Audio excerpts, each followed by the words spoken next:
રાધનપુર તાલુકાને જિલ્લો જાહેર કરવા મુખ્યમંત્રીને પત્ર લખતા ધારાસભ્ય લવિંગજી. રાધનપુરના ધારાસભ્ય લવિંગજી ઠાકોરે મુખ્યમંત્રીને પત્ર લખી રાધનપુરને જિલ્લો બનાવવા માંગ કરી છે. રાધનપુરના ધારાસભ્ય દ્વારા મુખ્યમંત્રીને લખેલ પત્રમાં જણાવ્યું છે કે રાધનપુરને જિલ્લો જાહેર કરવાની લોકોની વર્ષો જૂની પ્રબળ માંગણી છે. રાધનપુર આજુબાજુના તાલુકાઓમાંથી મધ્યમાં આવેલું વિકસિત વેપારી મથક હોય અને 50 કિલોમીટરની હદમાં આવતા તાલુકાના લોકો માટે રાધનપુર શહેર મહત્વનું સેન્ટર છે તેમજ જિલ્લાની સુવિધાઓ હોવાથી જિલ્લો જાહેર કરાય તેવી માંગ કરવામાં આવી છે.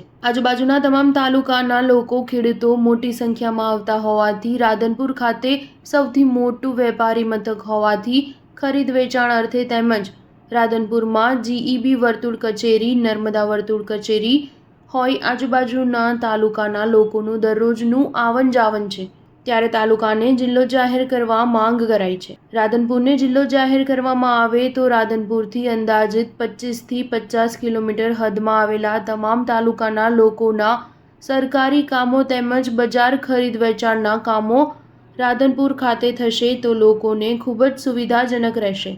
રાધનપુરને જિલ્લો બનાવવા માટે જોઈતી તમામ પ્રકારની સુવિધાઓ છે.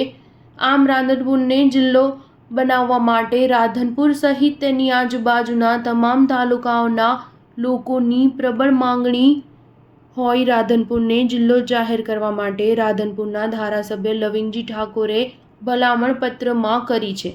Star news 7 Radhanpur.